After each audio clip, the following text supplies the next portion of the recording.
Anoche se habló de la escuela bíblica para niños, de la manera como se debe tratar. Es un tema muy recurrente en todas las iglesias y son mucha la gente que se preparan para ese tipo de labor.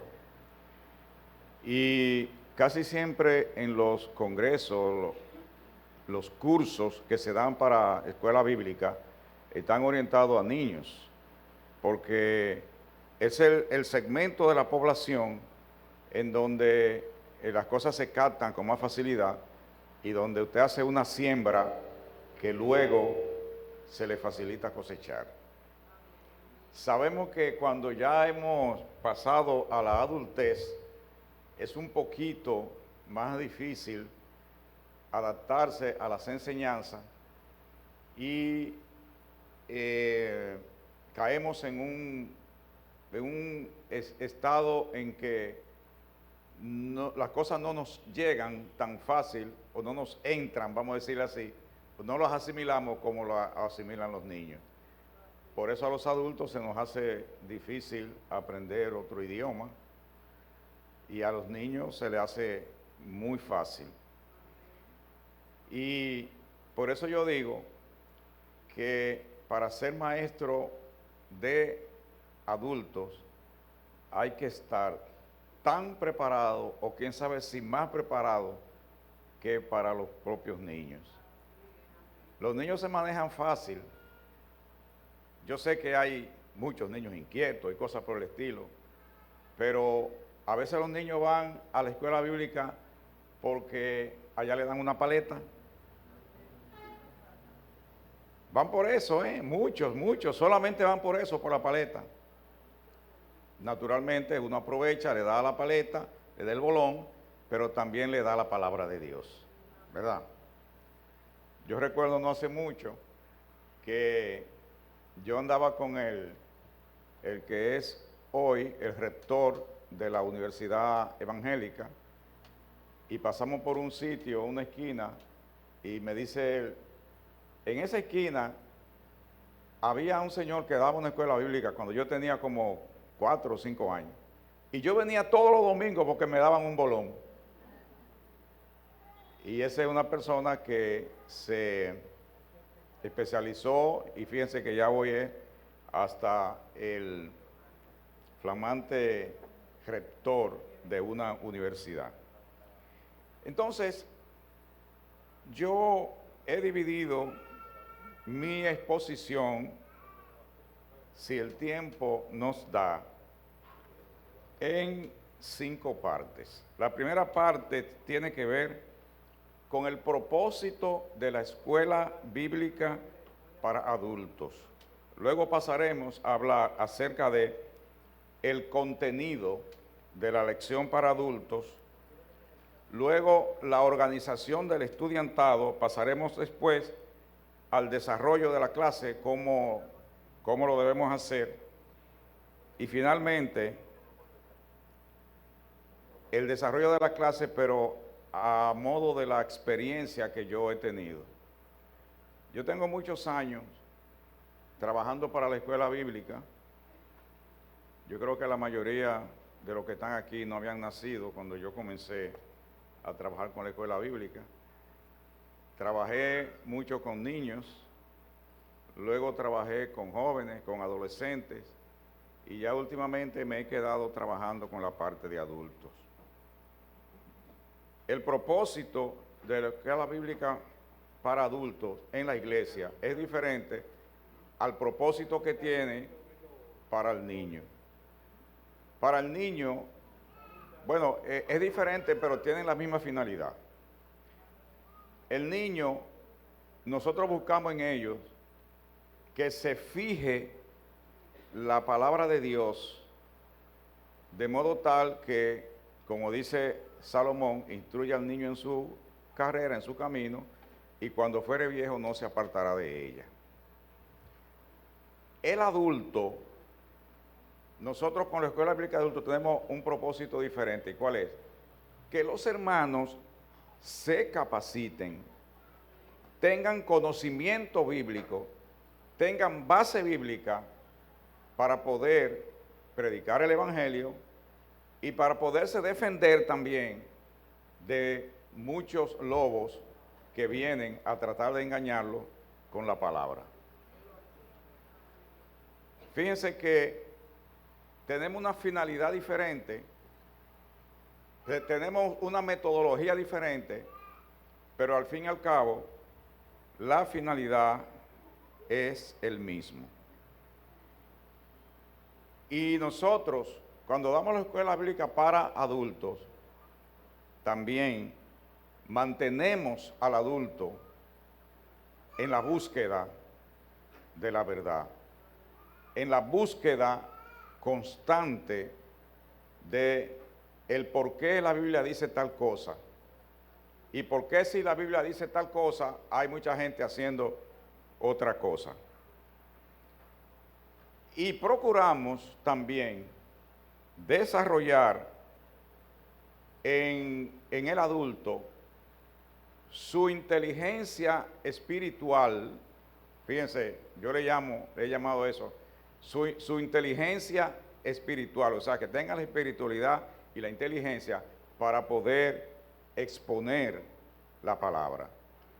En la manera como nosotros tratamos la escuela bíblica en nuestra iglesia, más bien yo diría que con los métodos que yo mismo he ido practicando, he ido cambiando, porque también yo voy cambiando frecuentemente la manera de hacer las cosas. Yo lo que busco precisamente es eso. Y que si en algún momento yo no puedo estar, uno de los hermanos que están ahí me pueda sustituir, y yo no voy a estar para siempre. Por eso, la mayoría, yo no voy a decir todos, pero la mayoría de los hermanos que asisten a la clase nuestra se están capacitando y ya muchos de ellos tienen la capacidad para sustituirme sencillamente y ser ellos los maestros. Y ese es nuestro objetivo. Hablemos de el contenido de la lección para adultos. Fíjense una cosa, en lo que a contenido se refiere, si usted se pone a ver qué contiene una lección para niños y qué contiene una lección para adultos, pueden incluso tener hasta el mismo tema. Porque ¿cuántas veces hemos dado nosotros una escuela bíblica para niños hablando del arca de Noé? Frecuentemente. ¿Y cuántas veces hemos tenido una lección para adultos hablando del arca de Noé? Lo que quiero decirle es que tienen, diría yo, el mismo tema. La diferencia está en el enfoque, cómo nosotros vamos a explicarle al niño lo del arca de Noé y cómo se lo vamos a explicar al adulto. El niño se conforma con una historia y lo ve como una historia y así se le graba. El adulto no se conforma con la historia, sino que también va al fondo y va a explicar las razones por las que eso ocurre. Y le surgen muchísimas preguntas y le surgen muchísimas dudas. Al niño no se le ocurre dudar.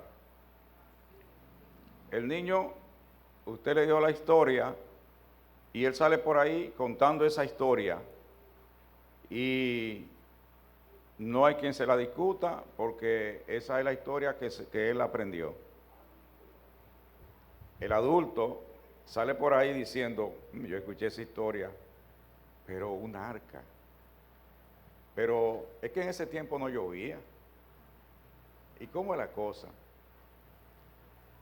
¿Y cómo es posible que haya durado tanto tiempo en el agua y que haya descendido en un monte por ahí y que no se haya volteado? Y que esos animales tanto tiempo allá adentro y cómo hacían sus necesidades. Bueno, y comienza por ahí. El niño no hace absolutamente nada de eso. Puede ser que algún niño algunos que son, ¿verdad?, un poquito más traviesos y que les gustan, le pregunte, profesor o profesora, porque también hay que estar preparado para eso. Hay niños que hacen preguntas, mire, que cualquiera dice, ¿y de dónde sacó esta pregunta? Como uno que le preguntó, ¿y cuál es le preguntó a su mamá, ¿y cuál es la mamá de Dios? Entonces la mamá le dijo, no, Dios no tiene mamá. Y dice, ¿y entonces quién le cocina? Mire, es difícil tratar con los niños. Pero la clase para adultos va a tener que, puede ser una situación, puede ser una historia, puede ser un consejo, puede ser una profecía, puede ser un canto, por ejemplo, como los salmos. Nosotros hemos dado clases exclusivas que son para los salmos, incluso no una clase, sino un ciclo de clases para los salmos. Y cuando yo tengo frente a mí clases como esa, por ejemplo, como estamos hablando ahora mismo de los salmos, yo trato de dejar en el ánimo de los hermanos, de los alumnos, la idea de realmente qué significa el libro de los salmos para el mundo cristiano. Muchos creen que los salmos, todo lo escribió David. No es así. Entonces nosotros tenemos que buscar a ver quiénes escribieron esos salmos. Pero también nos vamos a buscar por qué razón se escribió. Y cuando David escribió este salmo, por ejemplo, vamos y buscamos a ver en qué situación estaba él cuando escribió ese salmo. Eso nosotros no lo hacemos con el niño, pero sí tenemos que hacerlo con el adulto. Porque el adulto tiene que saber que el momento en que el escritor lo hizo y por qué lo hizo, porque no es lo mismo usted escribir en un ambiente que escribir en otro. Incluso los escritores de hoy lo hacen dependiendo también de la situación en que estén. Pero, en fin, puede ser el contenido cualquier cosa que despierte un interés bíblico a los hermanos. Y ya hemos dicho que en la Biblia los temas para adultos pueden ser semejantes a los temas para niños. La diferencia está en la manera como lo abordamos. La lección bíblica para adultos debe contener obligatoriamente un pasaje bíblico que indique el qué de lo ocurrido. Nosotros tenemos un libro, este es el que estamos siguiendo ahora, no sé si aquí están siguiendo este mismo, ¿verdad? Están siguiendo este mismo aquí. Qué bueno, pues vamos a hablar de él. Y los que escriben este manual son personas que han hecho estudios profundos de la mente humana incluso, de qué debe aprender un estudiante, de cómo debe darse las clases, qué se debe hacer, qué se debe escribir, etcétera. Son pedagogos y por eso están aquí.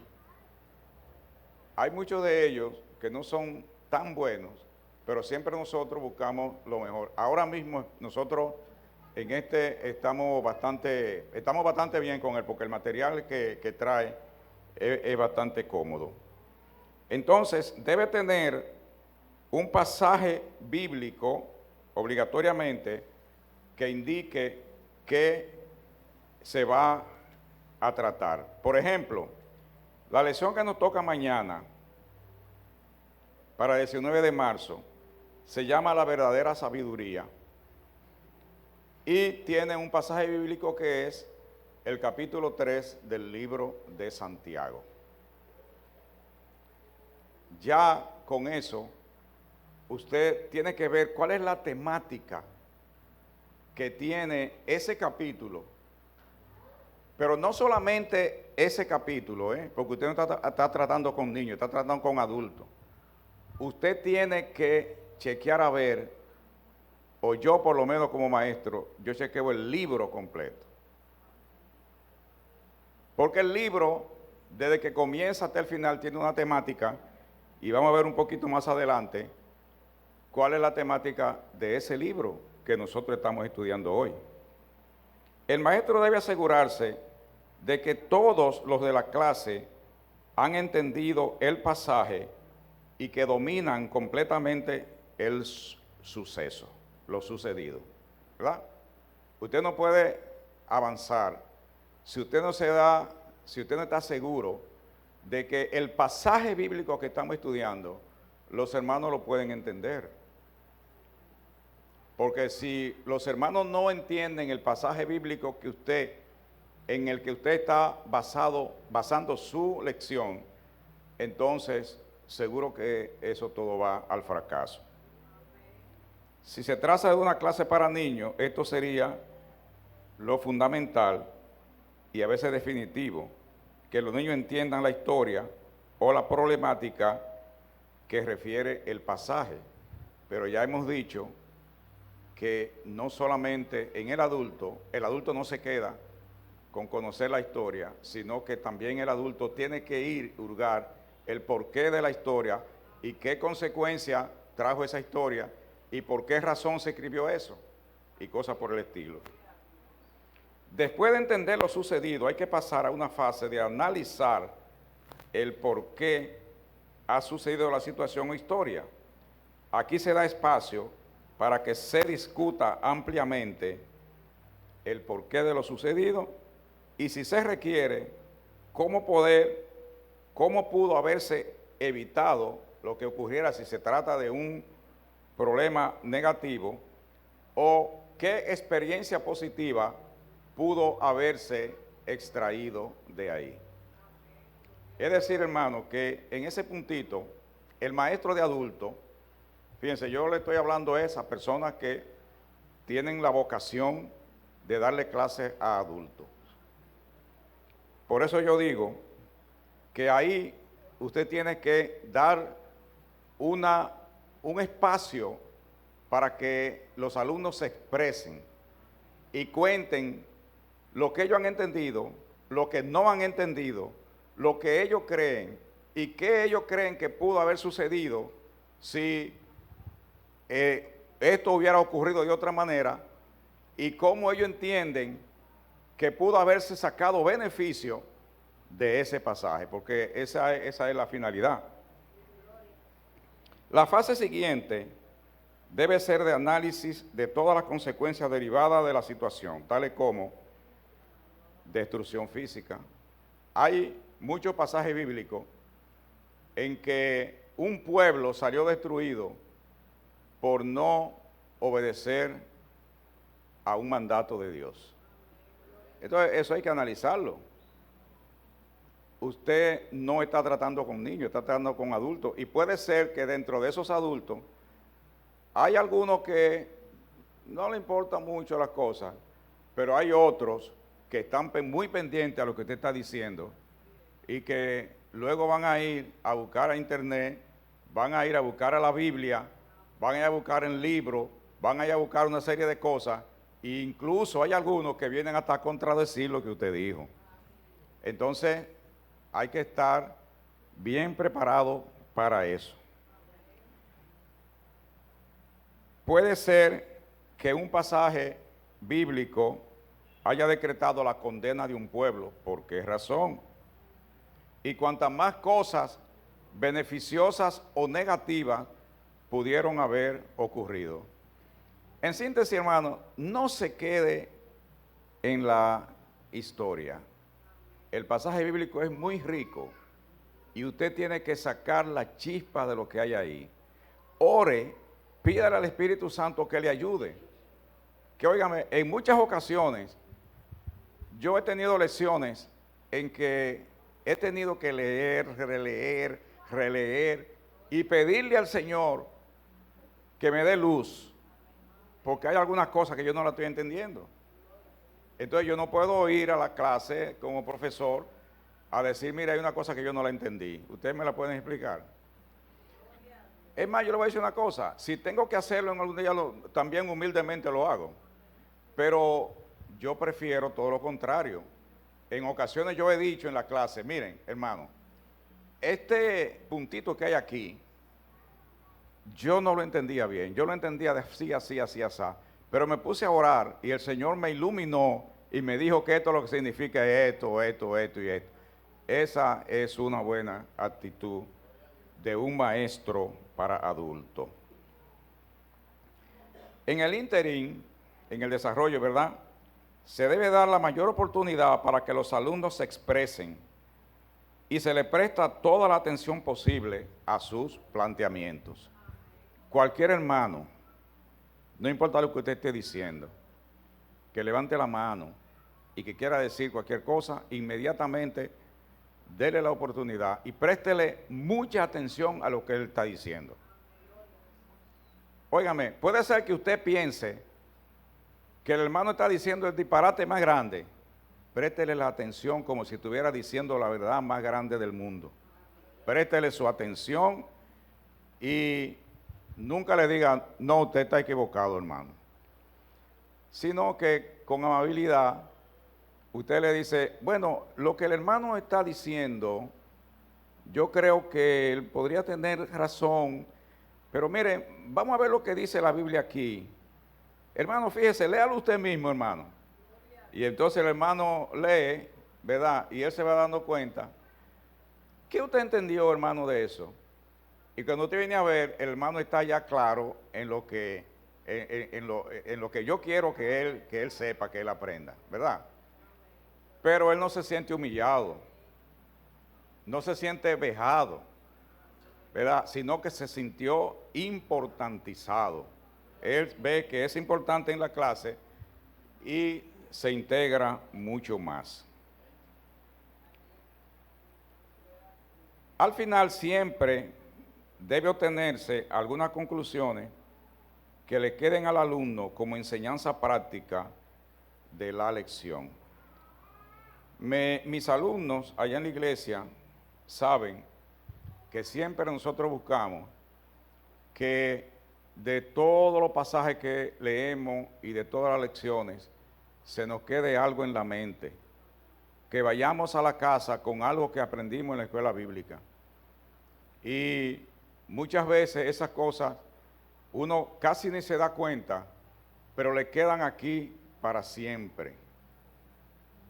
Y eso le permite a usted continuar creciendo. Hay un temita que yo he puesto aquí, la organización del estudiantado. El maestro tiene que conocer a sus estudiantes, conocer las capacidades de cada uno y tiene que hacer una clasificación de ellos. Pero es una clasificación que el maestro la hace para él. Esa clasificación yo me la guardo para mí. El alumno no sabe que yo lo estoy clasificando, pero yo como maestro ya yo sé, este grupito es así, este grupito es así, fulano es así, fulano es así. Esta clasificación solo debe dominarla el maestro y la usará para sacar el mejor beneficio de la enseñanza. Le dará oportunidad para saber a quién tiene que atacar más, sobre quién puede descansar ciertas responsabilidades e incluso quién se perfila hasta como el posible sustituto del maestro. El maestro puede ir perfilando aquel que le va a sustituir en cualquier momento. Y eso usted lo hace de una manera sutil, sin que en realidad haya una definición de que usted específicamente está señalando a una persona. Miren, esta clasificación incluye muchas cosas. Porque entre ellos, entre los alumnos hay los que siempre llegan temprano.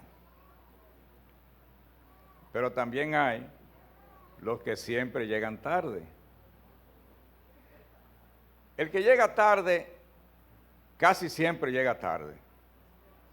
Y el que llega temprano, casi siempre llega temprano. Y entonces usted se va dando cuenta el interés de cada uno. Porque, óigame, hermano, eso de llegar tarde es algo que nosotros los dominicanos lo llevamos en la sangre. Pero nosotros tenemos que reaccionar. Y nosotros tenemos que saber que es una mala costumbre que debemos dejar. Y no solamente que debemos dejar, sino que podemos dejarla. Porque cuando nos vamos a otro sitio, en donde la puntualidad es algo que hay que tenerlo en cuenta, nos ponemos puntuales de una vez. Seguido nos ponemos puntuales. Llegan más temprano. Miren, si usted tiene en la iglesia hermanos que han pasado mucho tiempo en Estados Unidos, yendo a la iglesia en Estados Unidos, usted se da cuenta que cuando esos hermanos llegan a la iglesia suya, ninguno de los otros han llegado. ¿Por qué razón? Porque allí hay esa modalidad, hay ese sentimiento,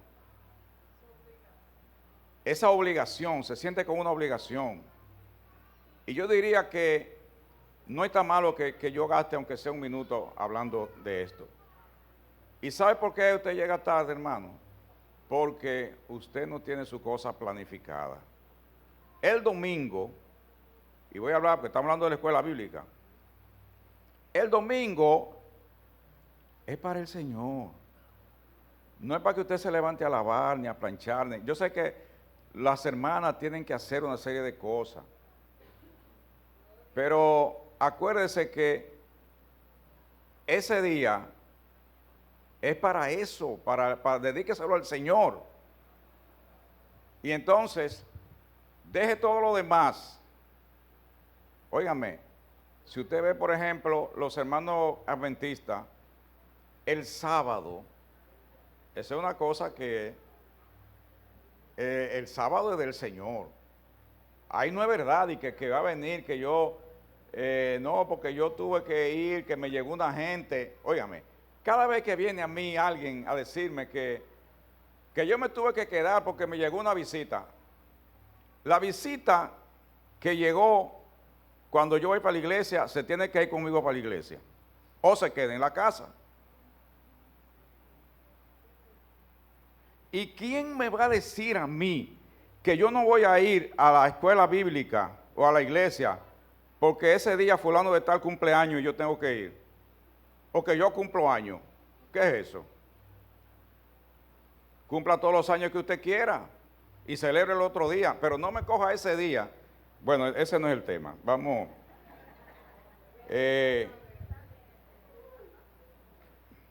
¿Y saben por qué? Porque en el Evangelio yo no me crié así.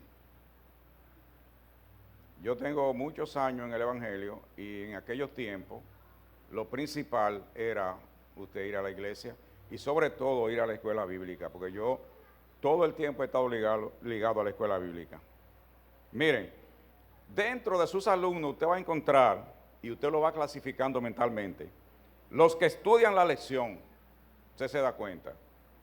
Pero también usted sabe cuáles son los que no estudian la lección. Los que no estudian la lección siempre van medio perdidos. Y a veces cogen la guía. Ustedes saben que esto trae una guía, trae el maestro y trae la guía, ¿verdad? Y la guía no saben dónde está. La guía se le pierde.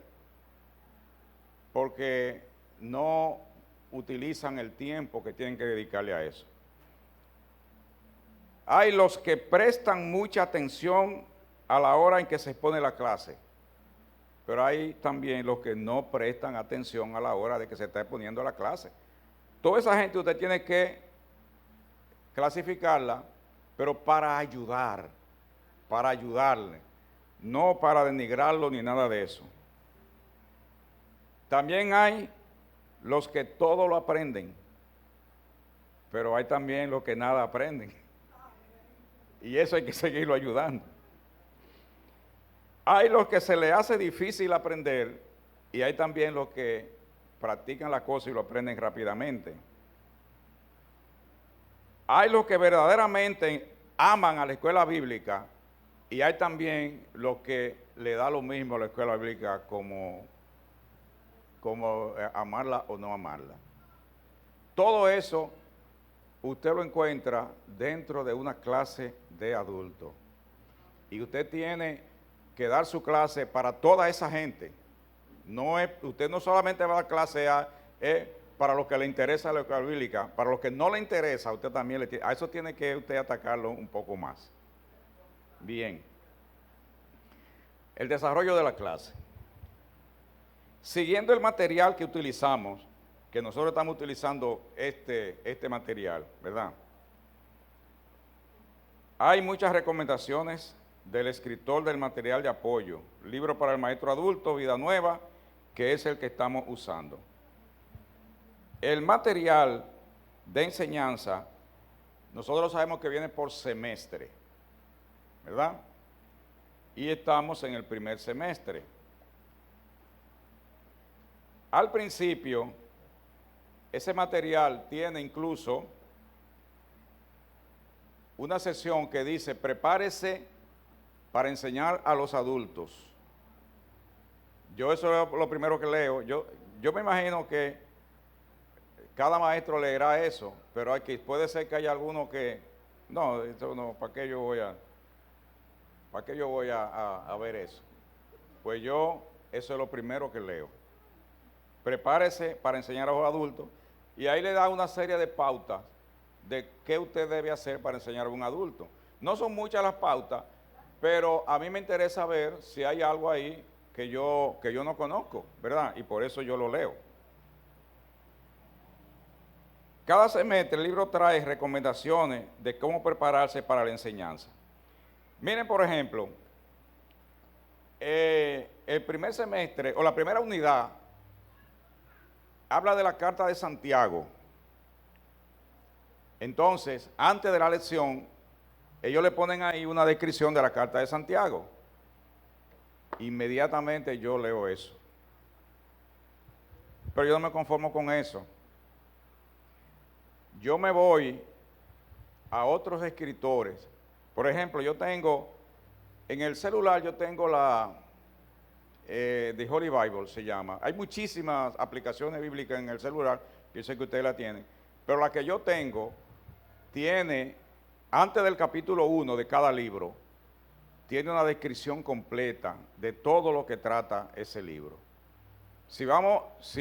Como esta unidad es de Santiago, pues ya yo sé que voy a estudiar a Santiago, yo leo esto, yo leo eso, y busco también en libros que se han escrito de Santiago, y busco en internet también muchísimos artículos de Santiago. O sea, yo me empapo primero del libro de Santiago, porque yo quiero conocer realmente, para luego entonces comenzar con la lección número 1, la lección número 2, Pero ya yo tengo en mi cerebro un background que me da de lo que pasa con Santiago.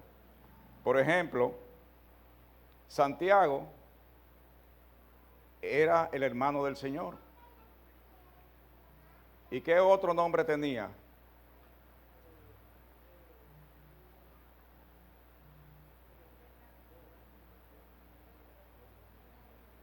Santiago Jacobo. Entonces, muchos lo conocen por Jacobo, pero ¿qué yo hice? Yo me fui a ver qué pasó y por qué él escribió. ¿Por qué escribió tan poquito? ¿Y a quién le escribió? ¿Verdad? Porque Pablo, por ejemplo, que escribió por lo menos 13 cartas o 13 libros, él lo dedicaba específicamente a una iglesia o a tal iglesia o a tal pueblo. Santiago no lo dedicó a nadie. Entonces, yo primero busco a ver por qué Santiago no dedicó su libro a nadie. O sea, yo no me voy a la lección 1, tal y cual, no, espera, estamos hablando del libro de Santiago. Déjame primero ampliamente buscarme, empaparme de Santiago, porque él no lo escribió específicamente a un grupo, lo escribió a todo el mundo. Y así sucesivamente. Entonces, el espíritu de este tiempo no es desarrollar la clase de Santiago, sino más bien hablar de las estrategias, y eso es lo que yo le estoy diciendo, ¿verdad? Esa es una de las estrategias que yo uso. Pero una de las cosas que recomienda precisamente el libro es que antes de usted comenzar a preparar su clase, se ponga en oración. Usted primero ora por su clase y luego va a los pasajes bíblicos que comentará y los puntos principales de la lección. Los comentarios que en cada punto presenta el material presenta un comentario en cada punto. Yo leo todos esos comentarios, yo los leo. Y yo resalto los que yo considere que son más relevantes para el estudiantado. Los resalto. Y si me da tiempo, en algún momento yo puedo leer alguno de esos comentarios. Miren, la lección que toca mañana, que es la verdadera sabiduría,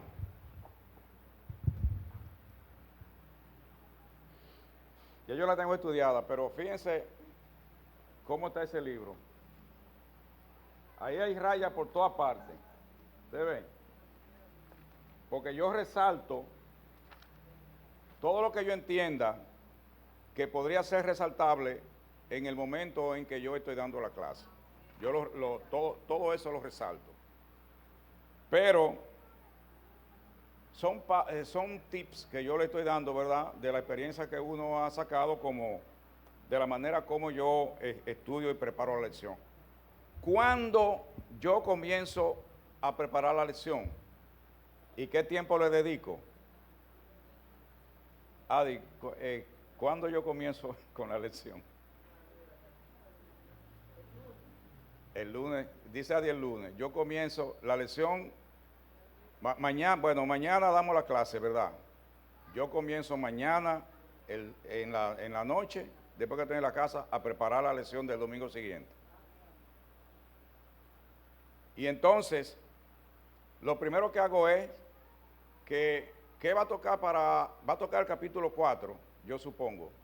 Entonces yo leo o escucho el capítulo 1, el 2, el 3 y el 4. Y el 5, el que le sigue. El 5 es el último.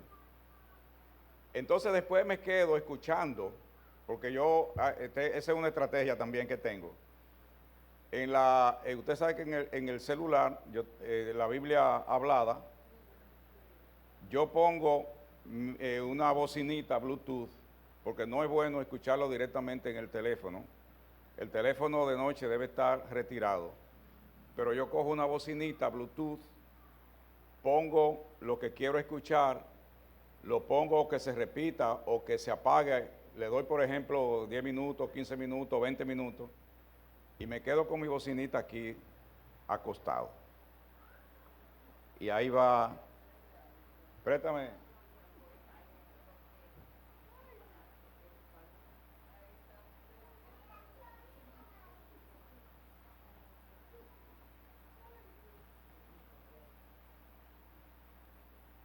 Yo hago así, ¿verdad? Y me busco. Aquí está, Santiago, capítulo 4.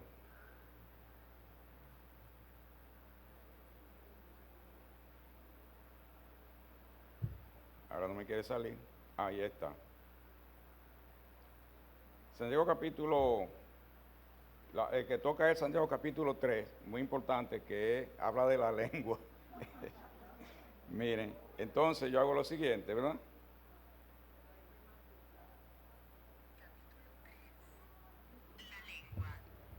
Hermanos míos, No es que esto se os oye. hagáis maestros muchos de vosotros, sabiendo que recibiremos mayor condenación. En mi bocinita Porque Bluetooth, todos ofendemos eso se oye muchas veces. perfectamente. Entonces yo la pongo, a veces alguien no la oye, porque si él está haciendo otra cosa, y así yo escucho el libro de Santiago entero, el capítulo, y lo repito y lo repito y lo repito. Miren, dicen espérense, déjenme quitarlo. Los verdaderos maestros, que en la repetición está el aprendizaje. Y yo me paso casi la semana escuchando y leyendo, empapándome de lo que está sucediendo en ese capítulo. O sea, yo no dejo para el sábado estudiar mi clase, o yo no lo dejo como puede ser que alguien el domingo se levantan temprano a estudiar la clase. No, cuando viene a llegar el sábado y el domingo, ya yo tengo todo preparado. Pero yo voy a tener que brincar algunas cosas para poderle decir un poquito más de mi experiencia como maestro. Entonces, el desarrollo, preparación del maestro, oración y estudio de la palabra, comenzar desde el domingo anterior a estudiar su clase, a prepararla. Énfasis en el libro que estamos estudiando. Por ejemplo, en este semestre estudiamos el libro de Santiago. ¿Y qué hacemos? Describimos, como ya hemos dicho, el escritor, a quién va dirigido, época en que se escribe, por qué se escribe, propósito del escritor, temas que trata, conclusiones que son favorables a nuestra vida cristiana, que podamos sacar del estudio de ese libro, etcétera. O sea, es desmenuzar el libro para usted poder estar preparado y dar esa clase. Estudiamos todos los aspectos que trae el libro guía, que es el maestro, entendiendo que se trata de una guía sumamente útil para llevar la lección, pero que no necesariamente abarca todo lo que podamos transmitir a los alumnos. O sea, aquí esto es bastante amplio, pero no necesariamente está todo, ¿verdad? Hay muchas cosas que usted la puede encontrar en otro sitio. Entonces ahí tenemos las divisiones que tiene el maestro, la verdad central. Hacemos un poquito de énfasis en la verdad central, en el verso bíblico clave, en el verso clave. Trae una introducción, que la introducción normalmente se refiere al tema que se va a tratar. A veces la lección trae un video, no sé si ustedes se han dado cuenta de lo que son maestros, y ese video, que es un videito siempre corto, de algunos 3 minutos como mucho, cada vez que la lección lo trae, yo lo pongo porque es un videíto que da una idea de lo que realmente de lo que se trata, y eso ayuda. Desarrollamos todos los temas del libro, resaltando en cada tema o subtema algún párrafo que sea relevante y que representen la esencia del subtema. La lección trae también material de apoyo, esa es otra cosa. Normalmente, antes yo tenía, además del maestro, un material de apoyo, pero ese material no está viniendo últimamente. Ese material de apoyo sirve para fomentar la discusión entre los hermanos. Cuando ese material venía, yo lo distribuía, yo le sacaba copia y lo distribuía entre los hermanos y ponía a cada uno a sacar conclusiones sobre él, y se formaban grupitos de discusión y cosas por el estilo. Ese material no está viniendo, pero no sé por qué lo hacen, pero no debieron quitarlo. En mi caso, normalmente nombro colaboradores. Esa es una idea que a mí se me ocurrió, y le voy a decir cómo yo lo hago, miren. Hay una hermana que me preguntó, ¿el material que usted trajo para distribuir? Yo le dije, no, es que de mi experiencia, que yo voy a hablar y voy a pasar algunos papelitos así. Esto que está acá, que yo lo voy a pasar para que ustedes lo vean. No hay uno para todo, sino que lo vayan mirando. A los hermanos de la iglesia mía no le den, porque ellos eso lo reciben siempre. La lección bíblica de mañana, voy a esperar que lo hayan distribuido.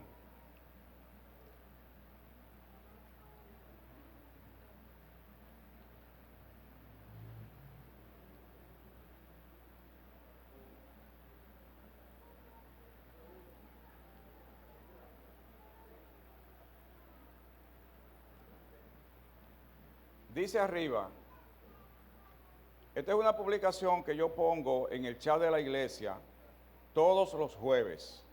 A veces antes, yo creo que esta la puse el miércoles, pero de miércoles a jueves yo hago esta publicación. Ahí en esa hoja está la lección completa. Dice que, apreciados hermanos, el próximo domingo en la escuela bíblica desarrollaremos el tema la verdadera sabiduría. Eso es lo que toca para mañana. Los subtemas y sus colaboradores serán, parte 1, si usted coge el libro se da cuenta que esto coincide exactamente con el libro. Parte 1, influencia de la lengua. Y ahí el colaborador va a ser el hermano Ángel Suero. ¿Puede ponerse de pie, hermano Ángel Suero? Póngase de pie. Mire, el hermano Ángel Suero tiene la responsabilidad de mañana, en esa clase, hablarnos, ya puede sentarse, hermano, gracias, hablarnos de los dos subtemas que tiene la clase, que es la responsabilidad de los maestros y las palabras pueden cambiar vidas. Pero yo le pongo ahí, por ejemplo, en el primer tema yo le puse, explicar cómo enfoca Santiago en estos versos el caso de que los maestros que por su falsedad recibirán mayor condenación, y hacer hincapié en la referencia en que hace Santiago a la ofensa a otros hermanos y las consecuencias que esto puede tener. Yo le puse esa tarea a él, y él tiene mañana que hablarnos de eso. Pero también le puse otra tarea con el tema siguiente. El tema siguiente es, las palabras pueden cambiar vidas. Entonces yo le puse, hágame referencia al control personal que sugiere Santiago en estos versos y las figuras que usa para explicarlo. ¿Cuáles son las figuras? Utiliza el freno del caballo, utiliza el pequeño timón de los barcos, utiliza el poner otros ejemplos y poner otros ejemplos personales. Ya el hermano Suero, él, como recibió eso el miércoles, y él tiene el material, él tuvo tiempo de hurgar sobre eso, y mañana él nos va a dar una explicación sobre esos asuntos. Luego yo primero entro con la lección y hago comentarios generales de todo. Luego él pasa una oportunidad breve y en breves palabras él va a explicar eso. Ahora, en la parte segunda, que es el poder destructivo de la lengua, esa le toca al hermano Richard Sosa, que no está aquí. Richard tiene la responsabilidad de hablarnos del tema que dice, tan destructiva como el fuego, se refiere a la lengua. Entonces yo le puse, explicar cómo Santiago se refiere a este pequeño miembro de nuestro cuerpo, pero que tiene el poder de realizar cosas increíbles, para mal o para bien. Hacer hincapié en expresiones importantes que se mencionan en estos versos, tales como jactancia. Cuán grande bosque enciende un pequeño fuego, un mundo de maldad, y contamina todo el cuerpo, inflama la rueda de la creación, es inflamada por el infierno. El hermano Richard tiene que haberse preparado y traernos una explicación sobre esto. Y el segundo tema, difícil de domar. ¿Quién es difícil de domar? La lengua. Entonces yo le digo aquí, explicar la analogía que hace Santiago del dominio del humano sobre las bestias y demás animales en la tierra sin que pueda dominar su lengua.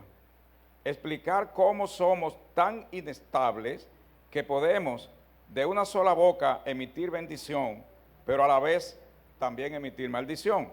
Hablar también de la enseñanza que nos quiere dar Santiago cuando refiere que de una sola fuente no puede salir agua salada y dulce al mismo tiempo. Ese hermano tiene esa responsabilidad y tiene que hacer esa explicación.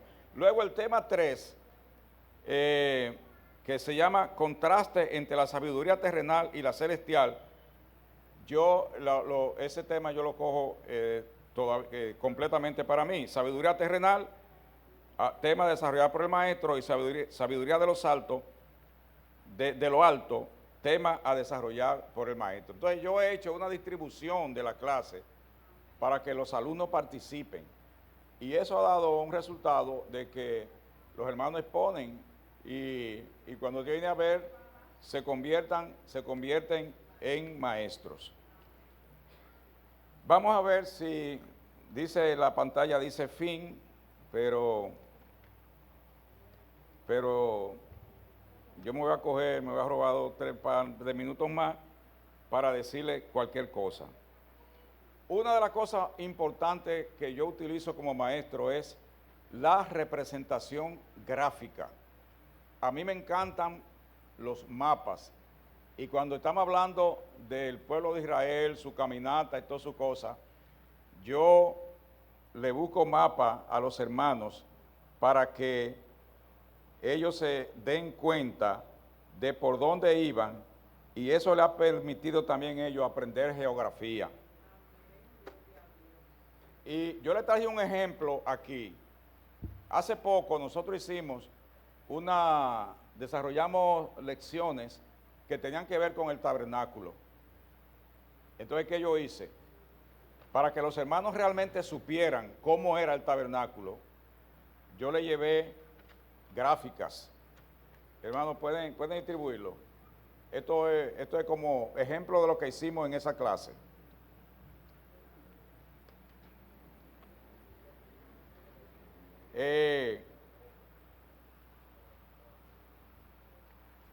Aquí se puede ver, los hermanos de mi clase recuerdan exactamente esto. Cuando le pusimos aquí, cuando le pusimos ahí cómo era el tabernáculo y todas las partes que tenía, pero desmenuzamos, óigame, hicimos así, los hermanos saben, ¿verdad? Desmenuzamos el tabernáculo completo, de cómo era, por dónde había que entrar, cómo era dónde iba el animal, cuál era el sacerdote, qué hacía y todo eso, pero siempre mirándolo de manera gráfica, porque eso ayuda mucho. Luego le pusimos otro ejemplo del propio tabernáculo que se ve ahí, que son las columnas de él, pero para luego mirar en esta hoja una cosa importantísima, pero muy importante, que yo le dije a los hermanos, miren, yo quiero que ustedes se queden con esto, miren. El tabernáculo era una especie de carpa, o una especie de tienda, que los israelitas iban transportando, y eso lo hicieron durante 40 años. La ponían aquí, duraban un tiempo, pero la desbarataban, se la llevaban a poner en otro sitio. No sabemos cuántas veces tuvieron que hacer eso, pero ellos tenían que llevársela. ¿Por qué razón? Por varias razones. Y una de ellas era la gran cantidad de materiales preciosos que tenía. Dice aquí que para construir el tabernáculo se requirieron 3,000 ciclos. El peso aproximado de los materiales eran 3,422 kilos de plata, 2,408 kilos de bronce, y el costo de ello era, para abreviar, en oro, si nosotros fuéramos a vender el oro que había en el tabernáculo, fuéramos a vender hoy, eso haría 99 millones de dólares. En plata había 149 millones de dólares y en bronce había 280 mil dólares. Es decir, que el material del tabernáculo, los hermanos vieron eso, hacían 248 millones de dólares. Es decir, que si fuéramos hoy a construir el tabernáculo tal y como estaba, tendríamos que gastar 250 millones de dólares solo en comprar los materiales. Entonces, estas son figuras, y multiplique eso por peso, ¿verdad? Eso es sin mano de obra. Es decir, que la importancia ¿Qué yo hice? Yo aproveché las lecciones del tabernáculo para que los hermanos realmente entendieran lo que era eso y el significado y el costo que eso tenía. Finalmente, hermano, porque ya hace rato que tengo unos minutos de más, les voy a decir que al finalizar la unidad, damos también un examen. Cada unidad tiene su examen y el examen lo trae el material. Entonces, ¿qué yo hago? Yo agarro, le saco copia al examen, lo pueden distribuir y ustedes verán, ya con eso vamos a finalizar. ¿Cómo finalizamos la unidad? La unidad la finalizamos de la manera siguiente. Ustedes me excusan que yo no traje una para cada uno. No sabían que iban a hacer tanto, ni tampoco lo voy a someter al examen, solamente es para que ustedes vean cómo nosotros hacemos el examen. Conjuntamente con el examen, entregamos el lápiz, aunque en los últimos días a nadie se le ha olvidado traer la cantidad de lápiz, para que los hermanos puedan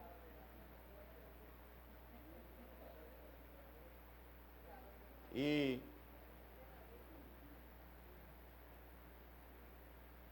vamos a responder, para finalizar como lo hacemos allá, algunas de esas preguntas. Cuando el pastor termine de distribuirlo, vamos a ver. Y yo le digo a los hermanos, mire, usted se pone usted mismo su nota.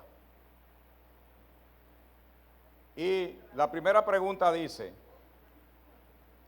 Santiago se identificó, porque esto se refiere a la unidad de Santiago, ¿verdad? Del libro de Santiago. Santiago se identificó a sí mismo como el hermano de Jesús, ¿falso o verdadero? ¿Correcto o incorrecto? ¿Quién me responde? En el libro de Santiago, él se identificó como que él era el hermano de Jesús, ¿correcto o incorrecto? ¿Ah? Incorrecto, él no se identificó. ¿Alguien dice? No se identificó y verdaderamente no se identificó. Entonces usted se pone ahí, ¿verdad? Si usted, porque también tenemos que ser serios, ¿verdad? Con nuestros exámenes. Si usted puso, entonces otra pregunta, la pregunta número 10. ¿Los creyentes son responsables de reconciliar a los que se alejen de la fe, correcto o incorrecto? Correcto. Si usted lee el libro de Santiago se va a dar cuenta que sí, que eso es correcto. Entonces vamos a una pregunta, como ejemplo, una pregunta de selección múltiple. La primera dice, el libro de Santiago fue escrito para, entonces tiene A, los judíos de muchas naciones que habían sido, los judíos de muchas naciones que habían oído el evangelio en Pentecostés, o las 7 iglesias en Asia mencionadas en Apocalipsis, o los creyentes judíos que estaban dispersos por el mundo. Sería A, B o C. ¿Alguien dijo A, B o C? Dice la pastora que la C. Usted dijo la C, ¿verdad? Sí. ¿Y por aquí? No, pero es A, B o C que tienen que decirme. La C. Bueno, dijeron la C y verdaderamente es la C. ¿Por qué razón? Porque el propio Santiago dice que su libro es para los que están para los que están dispersos. Y por último, la pregunta número 10. Oramos en el nombre de Cristo porque A, es la fórmula que Dios ha establecido. B, Él es quien tiene el poder de contestar la oración. O C, las palabras correctas son importantes. A, B o C. ¿Dijeron A por aquí? Me dice la hermana que A. Y por aquí dicen A. ¿Quién más dice? Pues miren, es la B. Él es quien tiene el poder de contestar la oración. Y así sucesivamente, hermano, eso es un ejemplo de cómo nosotros terminamos la unidad en nuestra clase. Yo les exhorto a los que son maestros. Miren, en ese mapa, los hermanos lo conocen, de mi clase lo conocen al dedillo, porque yo se lo he presentado muchísimas veces. Entonces, fíjense, yo para hacer la cosa mucho mejor, ustedes ven esos dos puntos que están ahí marcados en rojo. Esos dos puntos significan, el que está más para abajo es el punto por donde los israelitas entraron a la tierra prometida. Y el que está más para arriba es el punto donde ellos pusieron por primera vez el tabernáculo cuando ya estaban en la tierra prometida. Y el tabernáculo duró ahí en ese punto que se llama Silo. El punto de abajo se llama Gilgal, que es por donde ellos entraron. Y el de arriba Silo, donde pusieron el tabernáculo. El tabernáculo duró ahí hasta que construyeron el templo. Y las cosas que estaban en el tabernáculo la llevaron para el templo. De esa manera gráfica, de esa manera así didáctica, nosotros tratamos de enseñar a los adultos, porque, repito, la clase de adultos y la de los niños, aunque pueden tener el mismo tema, tienen obligatoriamente que tener procedimientos diferentes para la exposición. Dios me les bendiga.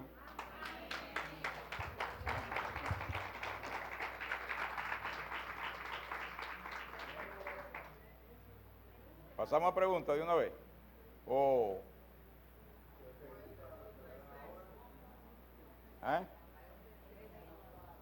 Diga, hermana. Bueno, si no hay pregunta, quiere decir que todo se entendió o que no entendieron nada. Sí, dígame.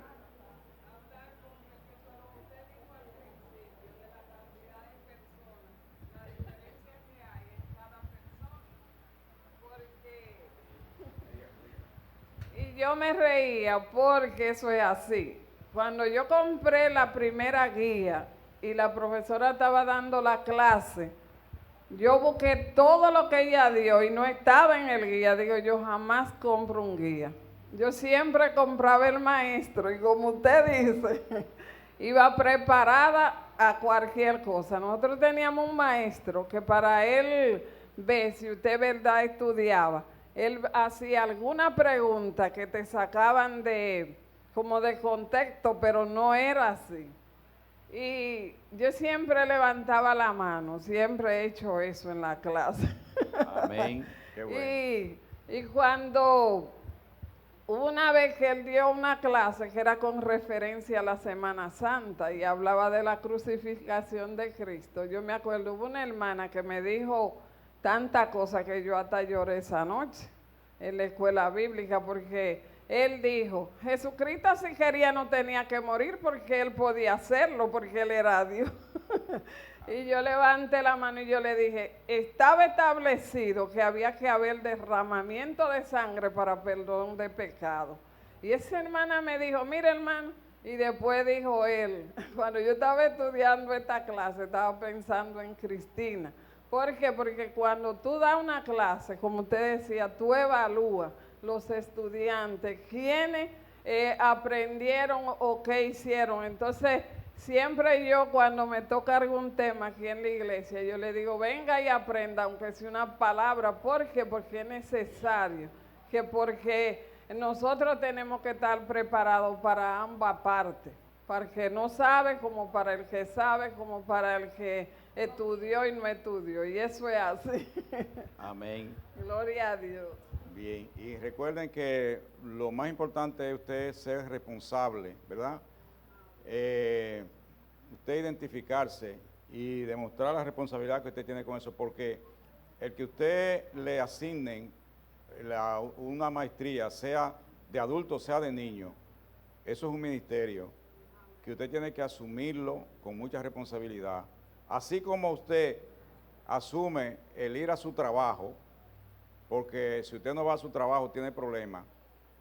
Si usted no asume con responsabilidad esto, usted tiene problemas con su jefe máximo, que es el Señor. Y yo lo que le exhorto, hermano, es que pensemos en que esto es un trabajo más remunerado que cualquier otro trabajo secular que yo pueda hacer por ahí. ¿Alguien más? Bien, pues vamos a seguir a la siguiente exposición. No sé si el pastor tiene...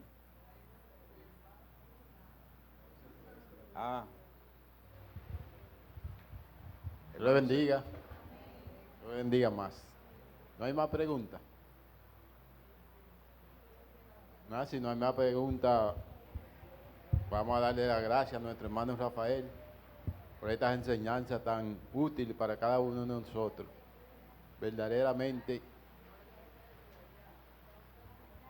Allí hay una pregunta. Ven, Rocío.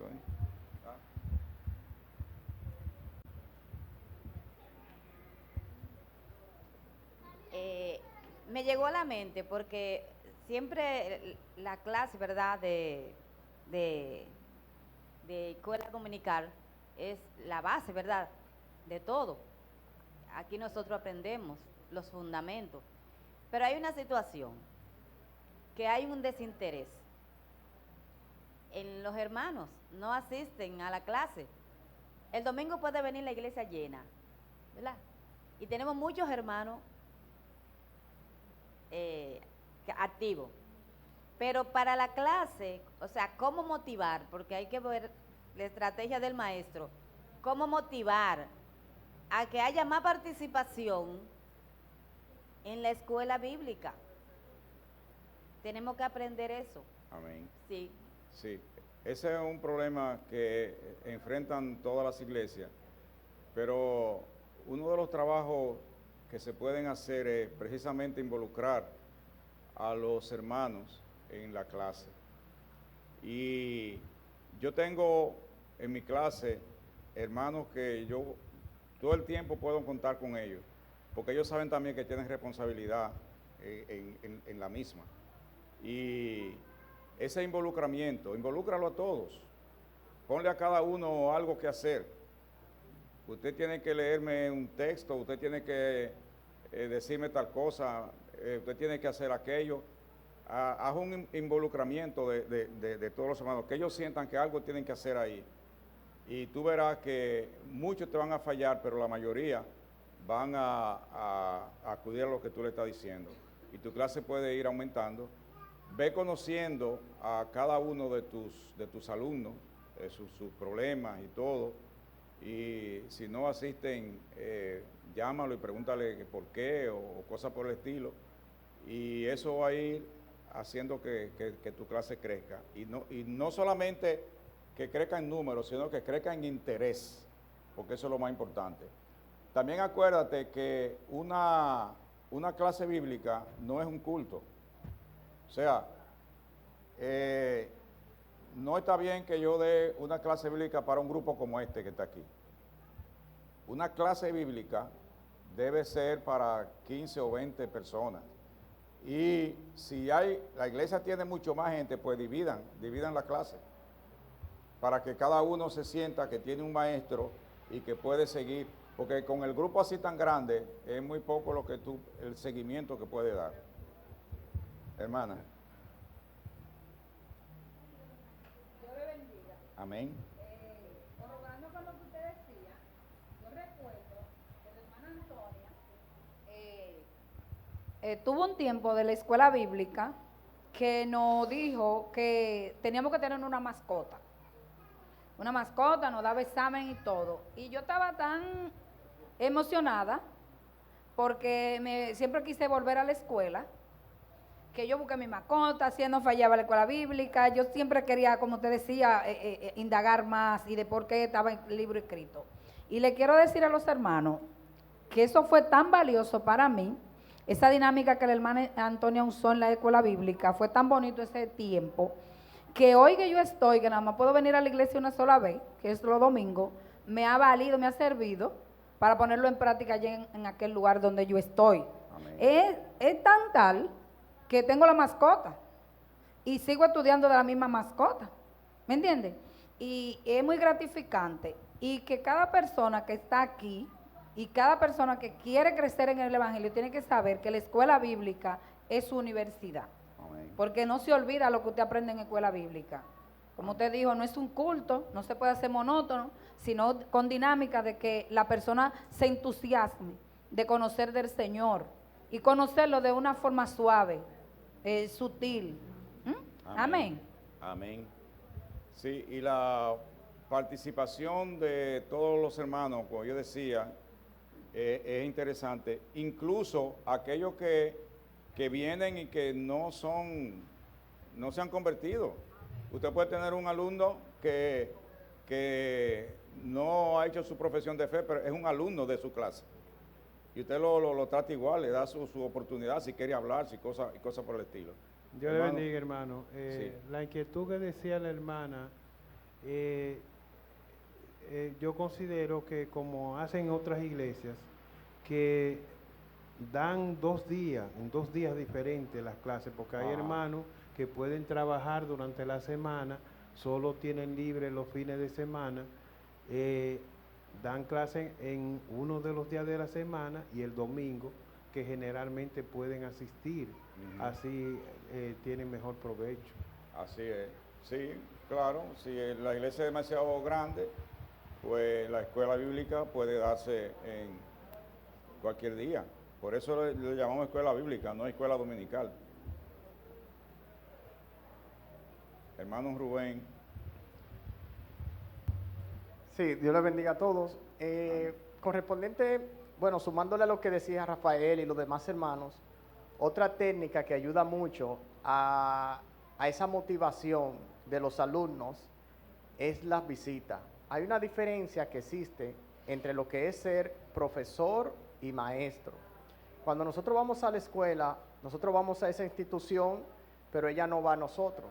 Nosotros vamos allí donde el profesor, él le enseña matemática y toda esa asignatura, pero difícilmente el profesor se interesa en irnos a visitar. Ya el maestro va más allá.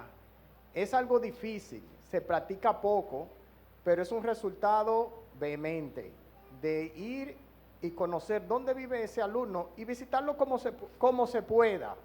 Pero eso da resultados grandes y se conoce más al alumno y qué barreras tiene en su casa que no le ayudan muchas veces a llegar temprano y muchas cosas se conocen allí. Bueno, es cuanto. Amén. Gracias Rubén. Sí, es importante el contacto personal con el alumno. Solamente 2 preguntas más. 2 preguntas más, dice el coordinador. Amén. Acerca del aprendizaje, por ejemplo, estamos enseñando a los niños lo que es la historia. Al otro día cuando toca de nuevo, uno les pregunta acerca de la clase de ese día. Ellos no te la contestan porque no sé por qué. Incluso uno se le enseña de forma que ellos entiendan, lo aceptan, se lo aprenden, pero al otro día no. Entonces, ¿qué técnica podemos usar acerca con ese problema? Insistencia. Hay que insistir porque en la repetición de las cosas es que está el aprendizaje. Nunca pensar en darse por vencido. Y tú hablaste de la niñez, ¿verdad? Del niño, que y ya, no sé si estaba anoche allá que se refería específicamente para niños, estamos hablando de adultos, pero en la niñez prácticamente es igual. Usted tiene que insistir con ese niño y continuar las cosas, y las cosas se le van grabando. A veces uno cree que el niño no aprendió, pero realmente sí aprende porque eso se le queda aquí. Así que vamos a ser persistentes en el camino del Señor y en la enseñanza, que siempre los frutos los vamos a ver al final.